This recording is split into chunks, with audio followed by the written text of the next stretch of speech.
Okay, so you're here in this video to find out which phone to get for your kids because it's their first year in secondary school, and which phone should you buy.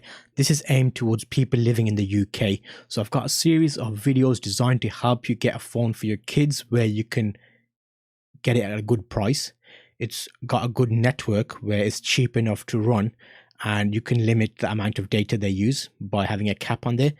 Also, I'll show you how to set up parental controls on the phone so you can limit the amount of time they use on certain apps, and get you some phones with good prices and give you options. So this is all part of this series of videos. I'm hoping you find it useful.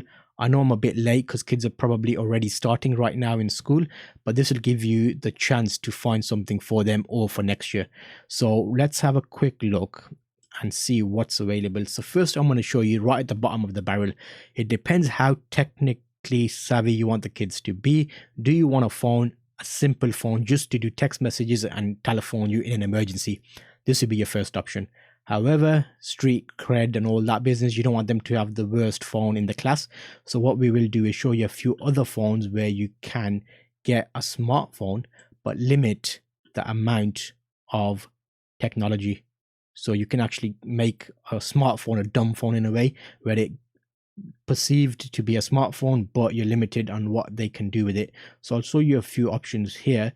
The first one will be a UL phone, which is this one here, £109.99. We're also looking at a cheaper market here because if it's the first time they're having their phone, we don't want them to have a very expensive phone that either gets them into trouble where someone tries to steal it from them or they lose it and it's a big hit. We want something easily replaceable, and if it does get damaged, it's not breaking the bank.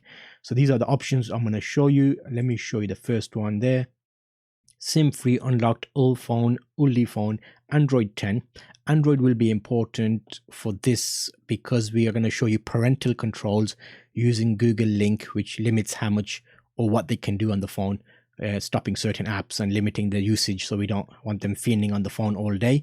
So a Blackview phone is also an option, and a Doji phone as well. In the description of this video I will be putting links to these phones so you can see them, but I thought I'll give you an intro so you know if you're setting up a phone and your first year of secondary school, which is year 7 in the UK, your kids might want a smartphone, and it might be a good idea if they have a phone they can contact you if they need you.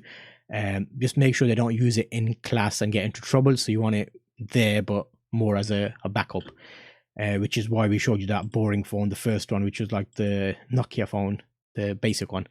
In terms of rules and regulations about them, let's have a look. So the Smartphone for Children internetmatters.org is a good website to check out, where it gives you ideas and information. How will it benefit your child to have a phone? Should you get a pay-as-you-go or a contract phone for your kids? Setting up social and gaming apps, and which phone to get, and Apple versus Android. In this article, it suggests Android is harder to set up limits than Apple, but I disagree with that because I'll show you in this video how to set up limitations on apps. So watch this playlist, which will get you linked in and ready for a phone for your kids when they start their new school. See you on that video.